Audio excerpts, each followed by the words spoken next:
On piano, Joseph S. Java. And give it up for all NDC worship musicians. And the orchestra.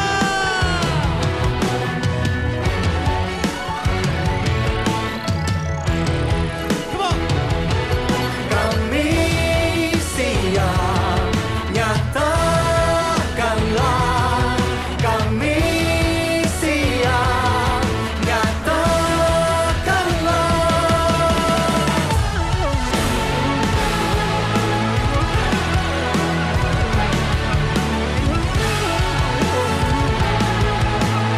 Come on everybody, go!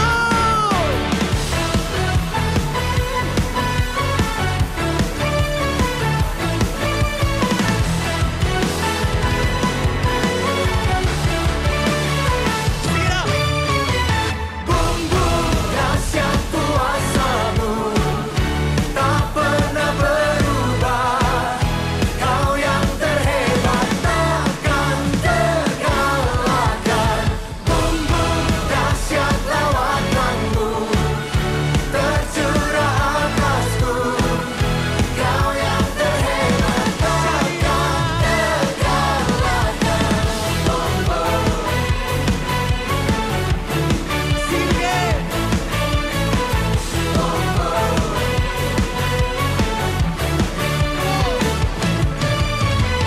Bumbu dahsyat lawatan-Mu tercurah atasku.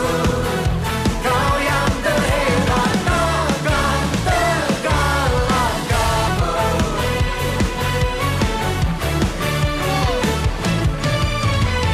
Bumbu dahsyat lawatan-Mu tercurah atasku.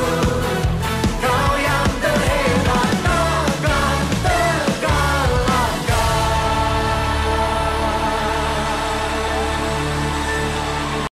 Haleluya, shalom, selamat pagi kepada semua jemaat Tuhan yang berada di rumah pada saat ini dan juga di mana saudara dan saudari berada pada pagi ini. Tiba saatnya untuk kita bertemu sekali lagi pada pagi ini untuk kita memuji dan menyembah Tuhan kita. Amin, ada amin untuk Tuhan. Haleluya. Ya, jadi pada pagi ini kita ingin katakan sekali lagi pada Tuhan, yaitu tiba saatnya untuk kita bertemu sekali lagi dengan hati yang penuh gembira. Amin. Haleluya.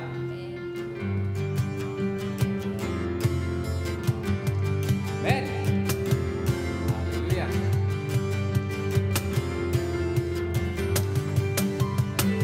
Tiba saatnya kami berkumpul bersatu, garis enam suku dan bangsa, berdiri di hadapan tanda anak domba, satu suara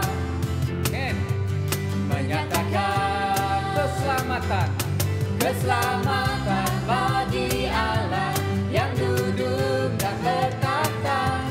Kami naikkan pada anak domba pujian, pujian dan kekuatan, pemandang kekuasaan, kemuliaan bagi Dia selamanya.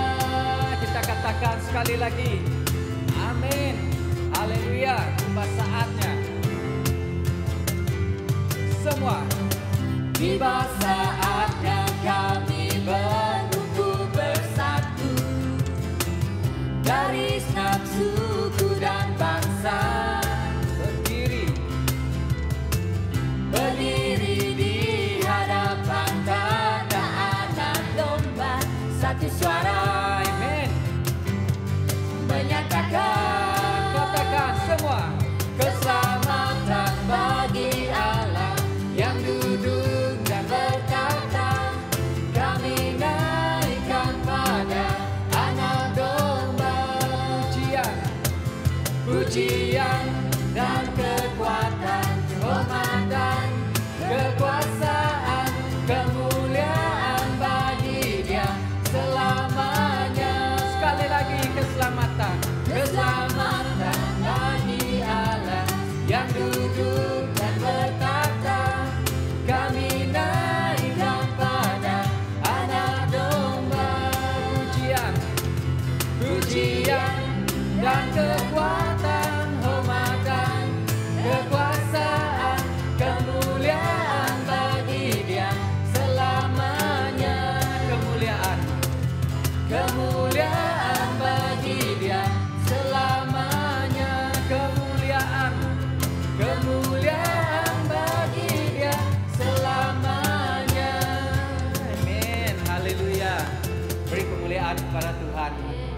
kemuliaan bagi Tuhan selama-lamanya.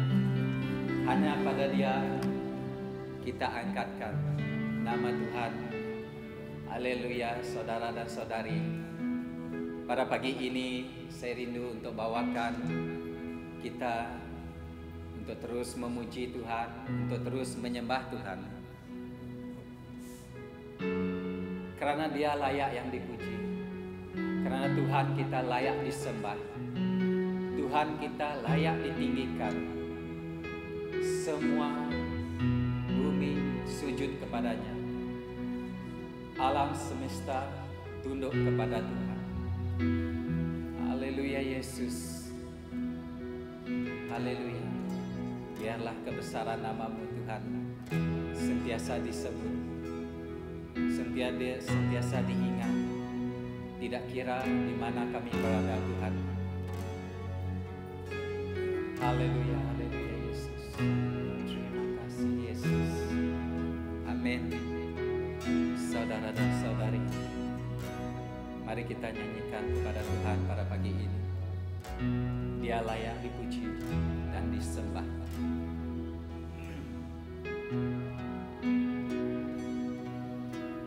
Alam semesta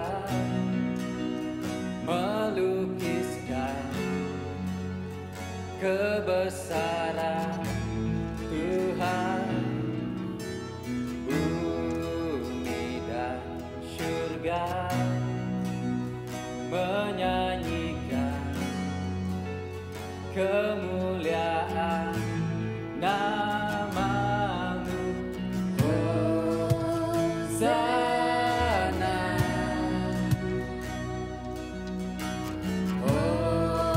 Hosana,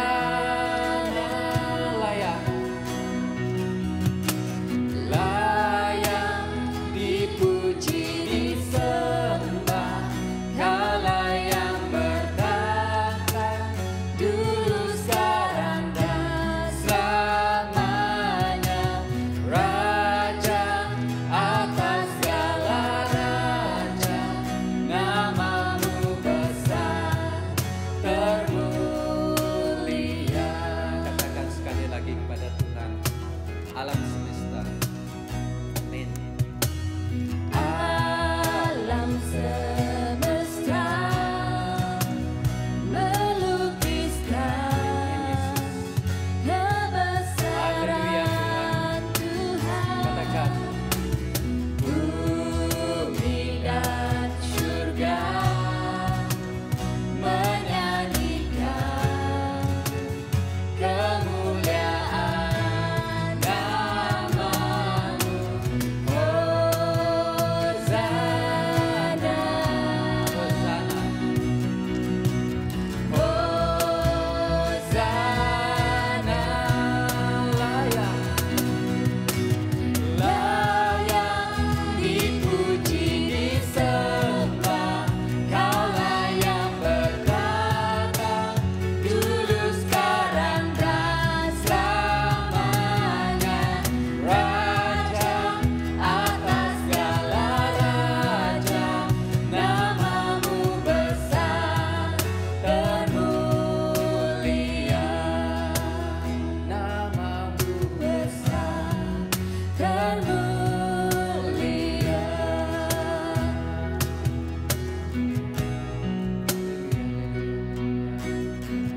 haleluya Yesus. Kau yang layak dipuji dan disembah. Nama-Mu besar dan termulia. Dulu, sekarang, dan selamanya.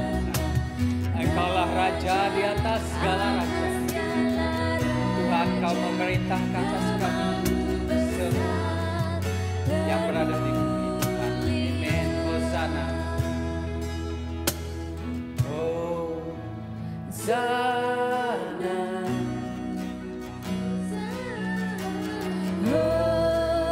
Hosana,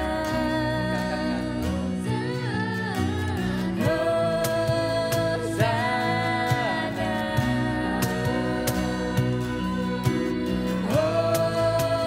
Hosana,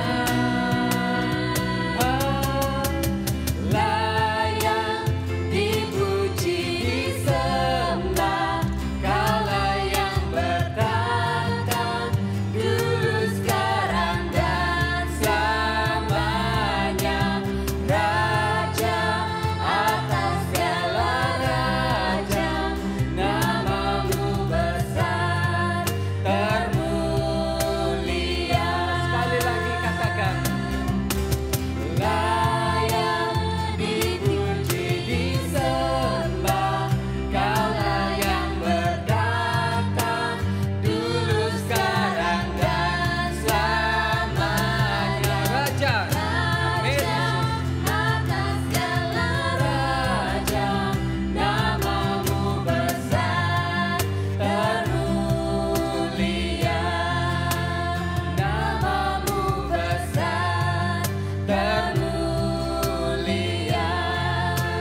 Haleluya.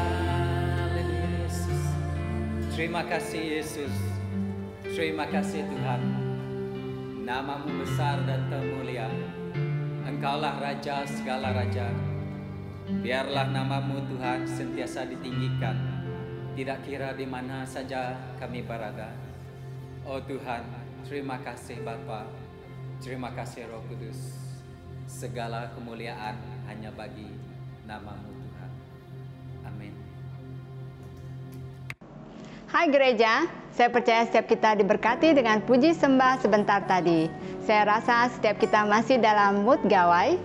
Walaupun dengan norma baru, nampaknya perayaan Gawai 2021 tetap meriah. Kami semua sangat terhibur dan bersukacita melihat FB dan juga Insta post perayaan Gawai di tempat masing-masing. Boleh tulis di dalam ruang komen, makanan tradisional apakah yang menjadi kesukaan Anda? Bagi saya suka makan ayam pangso. Hari ini, saya juga akan menyampaikan beberapa pengumuman. Yang pertama adalah, marilah kita terus memberi kepada Tuhan dengan sukarela. Ini adalah salah satu cara bagi kita menyembah dan memuliakan Tuhan. Anda boleh memberi melalui transfer bank online, Maybank QR Pay atau Sarawak Pay. Terima kasih karena selalu memberi dengan sukacita kepada Tuhan. Kedua, kita masih bergumul dalam masalah COVID-19 dan sekarang kita berada dalam masa PKP. Mari kita berseru kepada Tuhan, meminta perlindungan, damai dan juga campur tangannya. Karena itu, saya ingin mengajak Anda semua untuk berdoa bersama sebagai satu gereja bagi Kuching, Sarawak, Malaysia dan seluruh dunia. Dengan menyertai mesbah doa pada minggu hadapan pada 11 bulan Jun, hari Jumat pukul 8 malam. Link akan diberikan kemudian. Hari ini kita akan mendengarkan firman Tuhan dari siri terakhir kehidupan Simpson. Bagaimana pada saat dia jatuh, dia masih bersikap mementingkan diri sendiri. Dan ianya membawa akibat yang semakin teruk karena respon yang salah terhadap kegagalannya. Mari kita belajar dari akibat sikap mementingkan diri sendiri. Kita tidak hanya belajar dari kesuksesan atau kejayaan, tetapi kita dapat belajar daripada kegagalan tokoh Alkitab, agar kita semua dapat mengelakkan hal itu terjadi di dalam hidup kita. Dan sebelum kita mendengarkan khotbah hari ini, saya mau memimpin kita semua dalam perjamuan kudus. Perjamuan kudus hanya bagi mereka yang telah menerima Yesus sebagai Tuhan dan Juru Selamat. Bersama kita mengambil perjamuan kudus ini, marilah kita ingat, segala yang kita lalui dalam hidup kita adalah sementara. Dan mari kita berpegang pada pengharapan akan kehidupan kekal dan kedatangan Yesus yang kedua kalinya. Dalam Dia kita ada kedamaian, pengharapan akan hari esok yang lebih baik. Mari kita mengangkat roti dan anggur yang telah kalian sediakan. Saya akan bacakan dalam Matius 26, dikatakan, dan ketika mereka sedang makan, Yesus mengambil roti, mengucap syukur, memecah-mecahkannya, lalu berkatalah kepada murid-muridnya dan ambillah, makanlah, inilah tubuhku. Mari kita makan bersama-sama roti ini.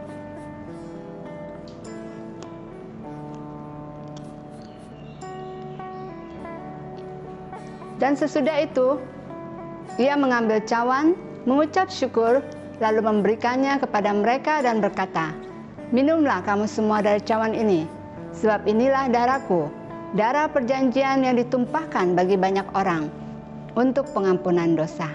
Mari kita ambil anggur ini dengan ucapan syukur.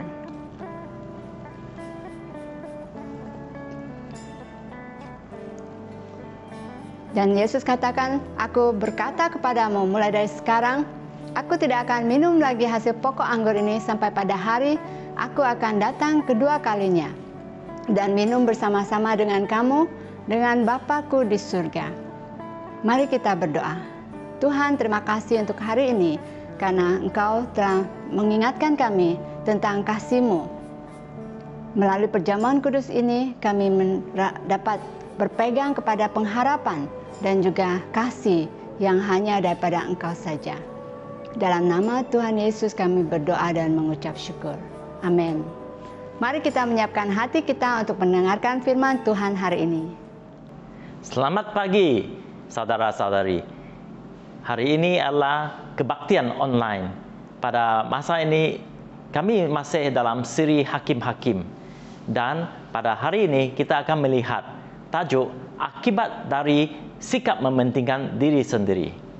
2 minggu yang lalu, dalam buku Hakim-Hakim, kita telah mendengar bagaimana Samson berdosa dengan bersikap sombong, tidak mendengar nasihat ibu bapa, meremehkan panggilan Tuhan dan cepat marah. Inilah adalah sikap seorang yang hanya mementingkan diri sendiri. Budaya mementingkan diri sendiri adalah bertentangan dengan budaya Kristian di dalam firman Tuhan. Selalu mengingatkan kita untuk mengasihi Tuhan dengan segenap hati kita dan mengasihi sesama kita manusia seperti diri kita. Hari ini kita akan melihat dalam buku Hakim-Hakim bab 15, apakah akibat daripada sikap mementingkan diri dan bagaimana kita dapat mengelakkan hal-hal tersebut. Bagi bacaan firman Tuhan online, untuk singkatan masa saya hanya akan baca ayat 1 sampai 3 dan seterusnya ayat 19 sampai 20. Tapi saya mendorong kalian boleh membaca ayat 1 ke 20. Hakim-Hakim bab 15. Beberapa waktu kemudian dalam musim menuai gandum, pergilah Samson mengunjungi istrinya dengan membawa seekor anak kambing serta berkata, "Aku mau ke kamar mendapatkan istriku." Tetapi ayah perempuan itu tidak membiarkan dia masuk. Kata ayah perempuan itu, "Aku telah menyangka bahawa engkau benci sama sekali kepadanya. Sebab itu aku memberikan kepada kawanmu. Bukankah adiknya lebih cantik daripadanya? Baiklah, kau ambil itu bagimu sebagai gantinya." Lalu kata Samson kepadanya, "Sekali ini aku tidak bersalah terhadap orang Filistin apabila aku mendatangkan celaka kepada mereka." Ya, ayat 19. Kemudian Allah membelah liang batu yang di leher itu dan keluarlah air dari situ. Ia minum, lalu menjadi kuat dan segar kembali. Sebab itu dinamailah air mata itu mata air penyeru, yang sampai sekarang masih ada di Lehi. Ia memerintah sebagai hakim atas orang Israel dalam zaman orang Filistin 20 tahun lamanya. Amin. Mari kita berdoa. Tuhan, buka hati kami untuk menerima firman-Mu. Biar firman-Mu memimpin kehidupan kami dalam semua situasi dan keadaan. Biar firman-Mu memperbetulkan pikiran kami ke arah kebenaran. Kami meminta hadirat Roh Kudus bersama dengan umat-umat-Mu pada saat ini. Dalam nama Yesus kami berdoa. Amin. Firman Tuhan di Hakim 15 menceritakan bagaimana Samson selepas beberapa musim berlalu pergi berjumpa dengan isterinya.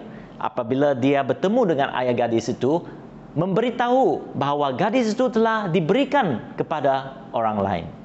Samson berasa kesal atas hal itu, lalu menyalahkan orang Filistin atas kehilangan isterinya dan membakar ladang gandum dan memusnahkan hasil tanaman mereka.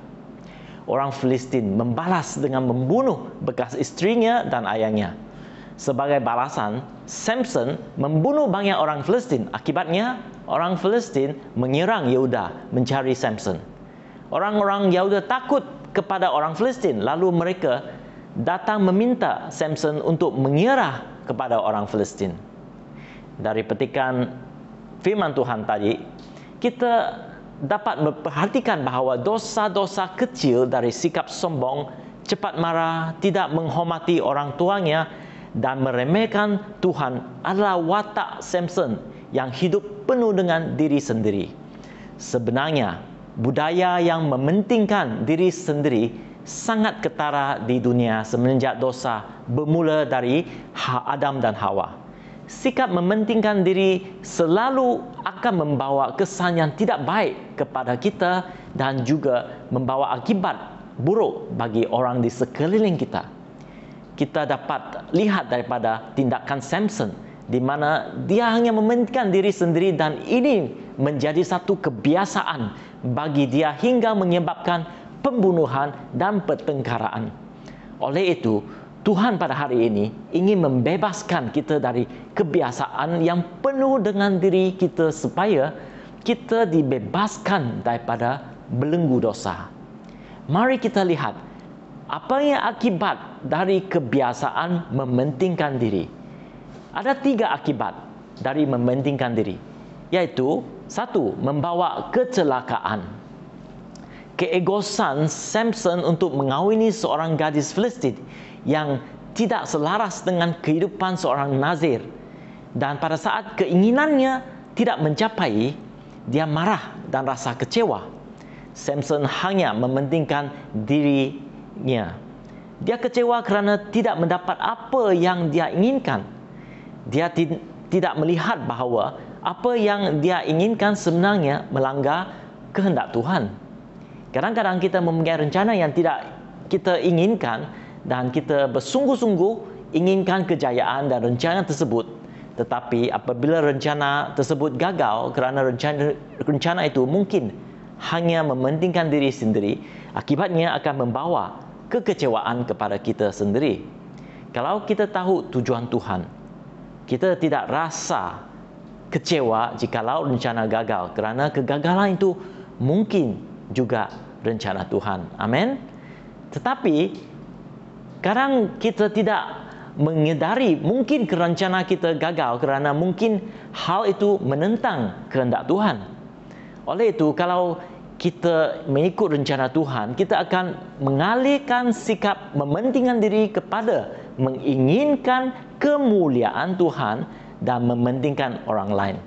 Bayangkanlah saudara-saudari, kalau rencana itu tidak berjaya, kita belajar untuk tidak kecewa kerana kita tahu Tuhan mungkin memiliki rencana yang lebih baik dan kita belajar melihat berkat dari kegagalan kita. Dan kita tetap dapat mengucapkan syukur kerana tanpa Tuhan mungkin kita kegagalan, kita lebih teruk lagi. Amin. Yang kedua tentang akibatnya membawa kemusnahan. Sikap Samson yang mementingkan diri menyebabkan dia selalu merasa kecewa dan tidak puas dengan orang lain. Oleh itu, dia marah atas kehilangan istrinya, lalu memusnahkan hasil tanaman gandum orang Filistin. Selalunya, apabila kita mengalami kerugian, sikap semula jadi manusia adalah melampiaskan kesalahan kepada orang lain, mengutuk, dan kemudian mau membalas dendam. Betul kan? Samson sanggup memusnahkan harta benda orang lain walaupun mereka tidak melakukan apa-apa terhadap Samson. Ini kerana sikap yang penuh dengan diri sendiri dan selalu melihat dirinya besar dan benar dan berhak untuk menghukumkan orang lain. Kadang-kadang kita melihat di mana apabila seorang menjadi marah, dia tidak akan berfikir secara rasional dan mulai melakukan sesuatu yang tidak baik atas kemarahan dengan memusnahkan harta benda. Kadang-kadang kemarahan itu akan membuat orang lain juga menderita. Betul kan? Seperti kata pepatah, orang yang disakiti menyakiti orang lain. Kita pernah mendengar berita tentang penganiayaan orang yang tidak berdaya seperti kanak-kanak dalam jagaan mereka. Kenapa? Sebab ini adalah akibat daripada kemarahan. Inilah kata pepatah yang dapat mengingatkan, terutama pada saat kita menghadapi keadaan yang kita rasa tidak adil atau berhadapan dengan kegagalan. Ini adalah kata pepatah. Lawanmu bukanlah orang lain, tetapi lawanmu adalah rasa menundamu. Lawanmu adalah egomu. Lawanmu adalah pikiran negatifmu. Lawanmu adalah rasa malas belajar lagi. Lawanmu adalah dirimu sendiri. Maka menanglah atas dirimu sendiri. Amin. Mari katakanlah pada kita saat ini, menanglah atas dirimu sendiri. Amin. Yang ketiga yang mengakibatnya adalah yang membawa pemusnahan. Akibat dari dosa Samson, orang Filistin bertindak dengan membunuh bekas isteri Samson dan ayah kepada bekas istrinya. Daripada kejadian tersebut, Samson membalas dengan membunuh orang Filistin. Pemusuhan antara Samson dan orang Filistin. Ini adalah satu contoh balas dendam atas dendam yang tidak berkesudahan. Selalunya dendam terhadap suatu bangsa atas kesalahannya yang dilakukan antara nenek moyang mereka berlarutan dari generasi ke generasi. Balas dendam ini akan berulang-ulang dan selalunya tidak akan dipatah kecuali mereka memusnahkan musuh mereka sampai habis. Benar kan? Kita melihat masalah budaya mementingkan diri adalah budaya duniawi. Apabila budaya ini menentang cara Tuhan, ia selalu akan mendatangkan akibat yang tragis. Budaya ini adalah budaya dan akibat dosa berdasarkan firman Tuhan. Selama setiap orang atau setiap kumpulan berpegang pada agenda yang mementingkan diri sendiri, mustahil untuk berdamai dan bersepakat. Lebih buruk lagi, mereka menjustifikasikan bahawa mereka berhak menyakiti orang lain. Saudara-saudari, adakah jalan keluar dari masalah dosa? Ya, ianya memerlukan campuran tangan Tuhan yang murah hati. Oleh itu, poin yang kedua dalam firman Tuhan adalah tentang campuran tangan Tuhan yang maha baik. Saya percaya Samson yang terlibat dengan budaya mementingkan diri telah merasa kekecewaan, kemusnahan dan pemusuhan sampai ke satu tahap di mana dia berasa kesal atas kesemua kejadian yang menimpanya. Saat itu Samson mengundur diri dan tinggal di dalam gua. Pada satu saat ketika 3,000 orang Yehuda berjumpa dengan Samson dan meminta supaya Samson menyerah diri. Dengan tidak disangka, Samson sanggup menyerah diri dan malah sanggup diikat dan diserahkan kepada orang Filistin. Pada saat tersebut, saya percaya Samson telah berdepan di persimpangan jalan di mana dia harus memilih untuk terus dalam kehidupan yang tidak berhasil atau iaitu membawa kekecewaan, kemusnahan dan pemusuhan, atau mulai berpaling kepada Tuhan dan berjalan dalam kehendak Tuhan. Saya pasti pada saat itu Samson bertaubat, kerana dia baca di firman Tuhan bahawa ketika Samson hendak diserahkan kepada orang Filistin, roh Tuhan datang kepadanya. Saudara-saudari, saya percaya firman Tuhan menunjukkan apabila seseorang ingin kembali kepada Tuhan dan bertaubat dan rela menyerahkan diri atas perbuatannya yang tidak berhasil, pada saat mereka berseru kepada Tuhan, Tuhan akan menolong mereka. Tuhan memberi peluang kepada Samson dan pada saat dia diserahkan kepada askar Filistin, Tuhan memberikan Samson kekuatan gaib untuk memutuskan tali yang mengikatkannya. Ini adalah rahmat Tuhan untuk Samson. Tuhan campur tangan, bukan kerana Samson itu baik, tetapi kerana Tuhan itu baik. Amin. Dalam satu pertempuran untuk mempertahankan dirinya, Samson menewaskan 1,000 musuh-musuhnya. Begitu juga ketika Tuhan memberi kita kejayaan dalam mengatasi cabaran dan masalah kita, atau ketika Tuhan memberkati pekerjaan atau pelayanan kita, ingatlah itu adalah rahmat Tuhan. Tuhan baik kepada kita walaupun kita tidak sempurna. Betul kan? Itulah rahmat Tuhan. Sekali lagi, kita melihat rahmat Tuhan bekerja selepas pertempuran. Tuhan secara ajaibnya menyediakan air bagi Samson melalui batu. setelah dia berseru kepada Tuhan untuk meminta pertolongan. Betul? Ya. Adakah anda akan melalui masa yang sukar dalam hidup anda? Mungkin anda berada dalam kekacauan kerana orang lain atau kerana akibat kesalahan sendiri. Berbaliklah kepada Tuhan. Carilah Tuhan. Anda tidak perlu sempurna bagi Tuhan untuk menerima rahmat-Nya.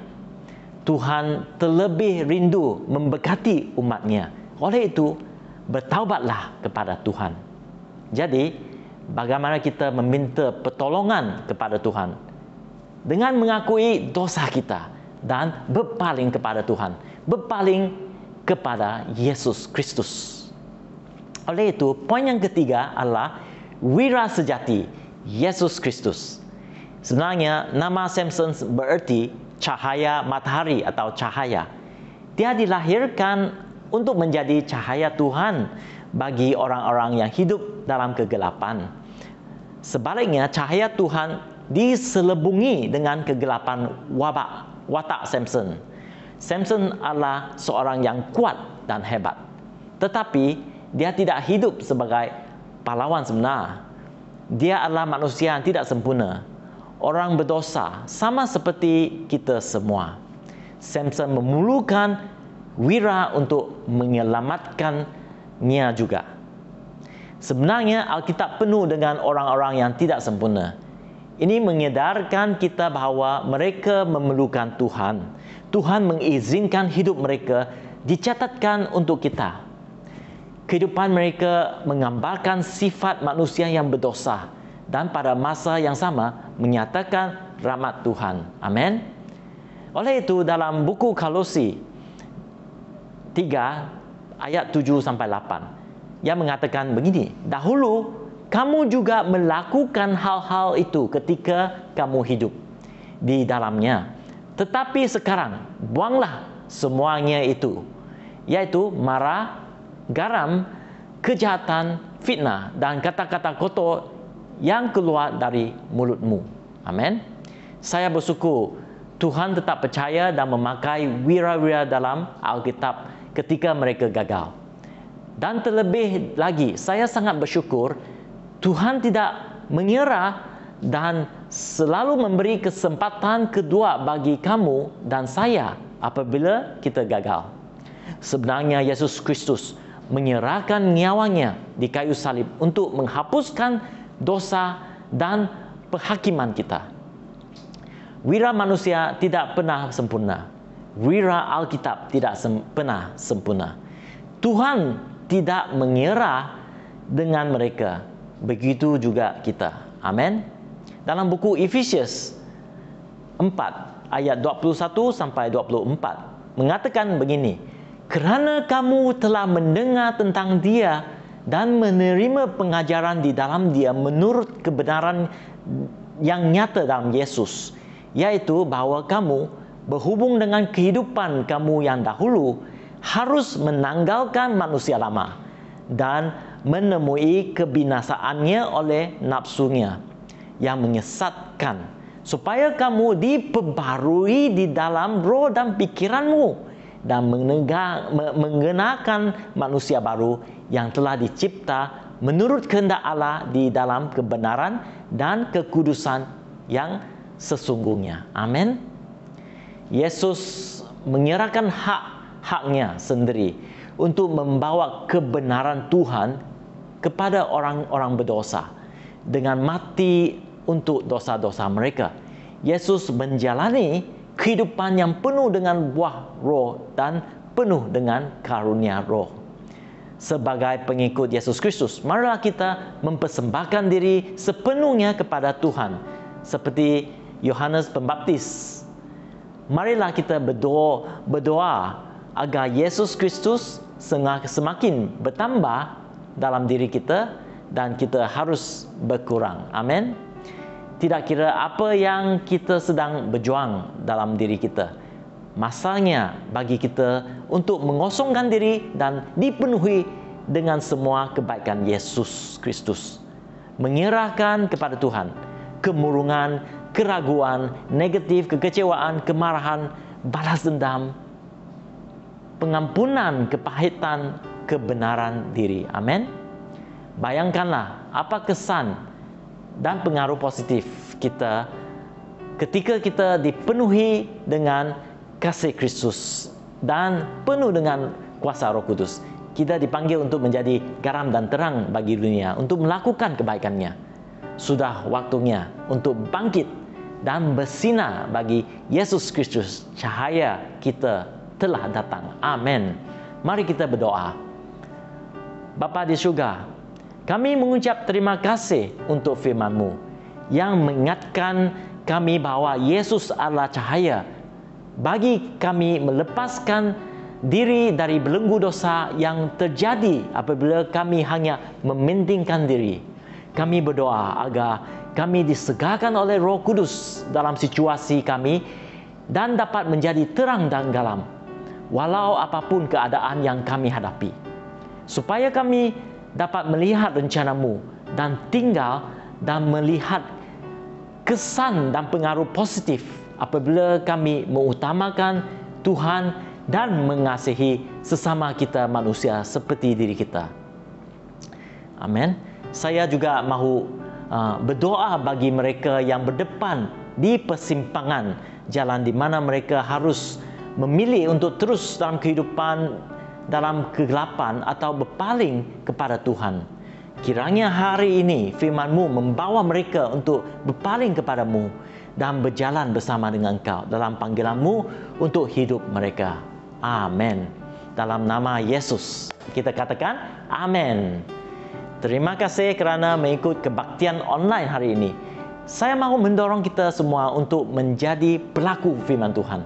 Ambil prinsip yang ada dan aplikasikan dalam hidup kita, dan kalian boleh kongsikannya atau share link khotbah ini kepada kawan-kawan dan keluarga yang tidak sempat mendengarkan hari ini. Saya yakin firman Tuhan akan menjadi kekuatan dan memberkati hidup setiap kita. Amin. Jumpa minggu depan. Selamat Hari Gawai 2021. Selamat Hari Gawai saudara dan saudari dalam Kristus. Kami berdoa supaya Tuhan akan terus melindungi dan menyinari hidup kamu. Everybody stay safe, stay strong, and God bless all of you. We miss you all, and let's pray that we can go back to normal as well. Bye bye. Datai, datai temuai, datai namuai kemanwa kami. Datai, datai temuai, datai namuai bo begawai.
berjuge berengga kami.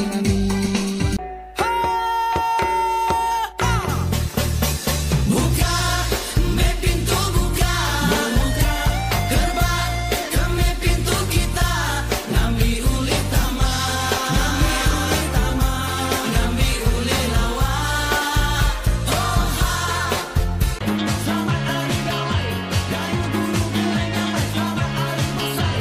Selamat umur panjang. Hey, hey, hey, hey. Hey, ha. Hey, hey, hey, hey. Kami sekeluarga mengucapkan selamat menyambut Hari Gawai kepada semua.